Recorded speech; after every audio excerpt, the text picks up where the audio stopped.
যে নির্বাচনের পর থেকেই খুন, ধর্ষণ, নাগরিকের নিরাপত্তা সংকট চরমভাবে বৃদ্ধি পেয়েছে। আজকে আমাদের মা বোনরা ঘর থেকে বের হতে ভয় পাচ্ছে এবং তারা এটা পাবলিকলি যখন বলছে তখন আমরা যারা রাজনীতি করি তাদের জন্য এটা অত্যন্ত লজ্জার যে আমরা তাদের জন্য একটা নিরাপদ বাংলাদেশ তৈরি করতে পারছি না। তবে এই ক্ষেত্রে সবচেয়ে বড় ব্যর্থতার দায়টা সরকারকে নিতে হবে।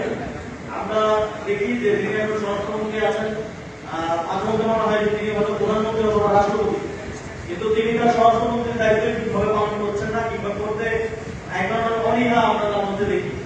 আমাদের এর বাইরেও আমরা খুব অস্বাভাবিক এক ধরনের বিষয় ইদানিং দেখছি, যেটা আমরা হয়তো অনেক আগে দেখতাম যে একই ধরনের কিলিং, যেমন এখন গড় কেটে হত্যা করাটা আমাদের একটা ট্রেন্ডের মতো হয়ে গেছে। বিভিন্ন জায়গায় একই সাথে একই ধরনের ঘটনা ঘটছে। এগুলোর ক্ষেত্রে আমাদের আইন শৃঙ্খলা বাহিনী, রাষ্ট্রের এজেন্সি যারা আছেন তাদেরকে সতর্ক হতে হবে এবং এটা কোন ধরনের অভ্যন্তরীণ কিংবা ভবিষ্যৎ ষড়যন্ত্রের অংশ কিনা সেটাও আমাদেরকে সচেতন ভাবে নাগরিক হিসেবে দেখতে হবে এবং রাষ্ট্রকে সেটা খতিয়ে বের করতে হবে এবং এটার এই বিষয়ে স্পষ্টতা প্রয়োজন। আমরা সরকারের প্রতি আহ্বান জানাতে চাই যে আপনারা এদেশের নাগরিকের নিরাপত্তা সুনিশ্চিত কাজ করতে পারেন।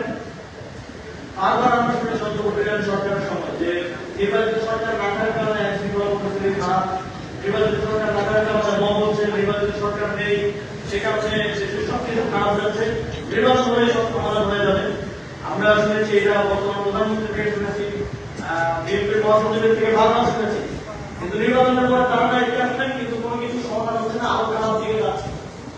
সুতরাং এইভাবে দেশ চলতে থাকলে আমি জানি না বাংলাদেশের জনগণ আর কতদিন এটা সহ্য করবে এবং বাংলাদেশের জনগণ সামনের দিকে বাধ্য হবে এই সরকার এবং এই ব্যর্থ রাষ্ট্র ব্যবস্থার বিরুদ্ধে রাজনীতি আসবে।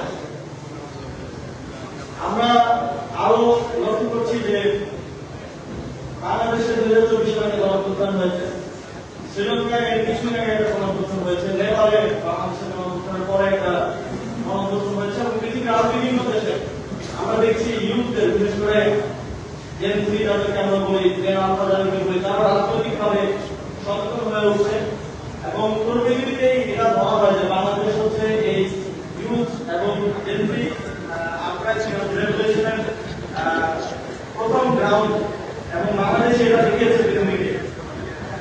আমরা খুব রিসেন্টলি দেখছি যে যে দেশগুলোতে এই ক্ষমতা হস্তান্তরের গণতান্ত্রিক প্রক্রিয়া আর কাজ করছে না এবং গণতান্ত্রিক প্রক্রিয়াকে নানাভাবে নষ্ট করে ফেলা হয়েছে। আমরা রিসেন্টলি দেখছি ভারতের পশ্চিমবঙ্গে নির্বাচন হয়েছে, 90 লাখ ভোটারকে ভোটার তালিকা থেকে বাদ দিয়ে দেওয়া হয়েছে।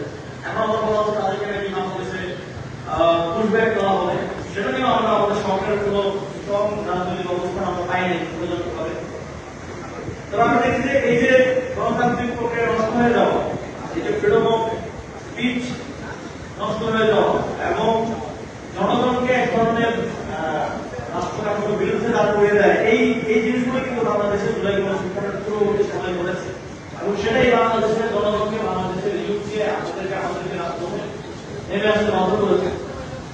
তো আমরা দেখছি যে ভারতবর্ষে একই পরিস্থিতি আস্তে আস্তে তৈরি হচ্ছে। উগ্র হিন্দুত্ববাদী বিজেপি সরকারের বিরুদ্ধে ভারতের জেনজির একটা প্রতিবাদের নতুন ভাষা আমরা দেখতে পাচ্ছি।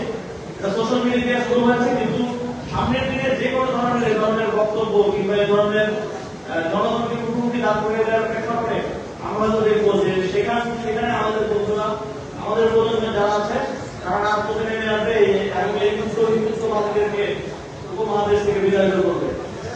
এবং এরা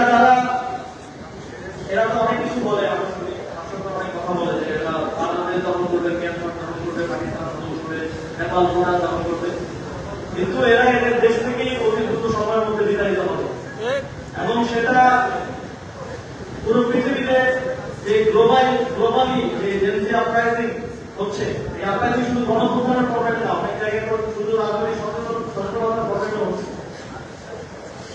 এই জেনজি আপরাইজিংটা আমাদের পার্শ্ববর্তী দেশেও আমরা হয়তো দেখবো এবং সেই পরিস্থিতিটা তৈরি হচ্ছে। আমরা সেই জনগণের সাথে, সেই জেনজিদের সাথে আমাদের রাজনৈতিক এবং কূটনৈতিক সম্পর্ক দিয়ে আগামী দিনে একটা সুন্দর উপমহাদেশ করে তুলব ইনশাআল্লাহ।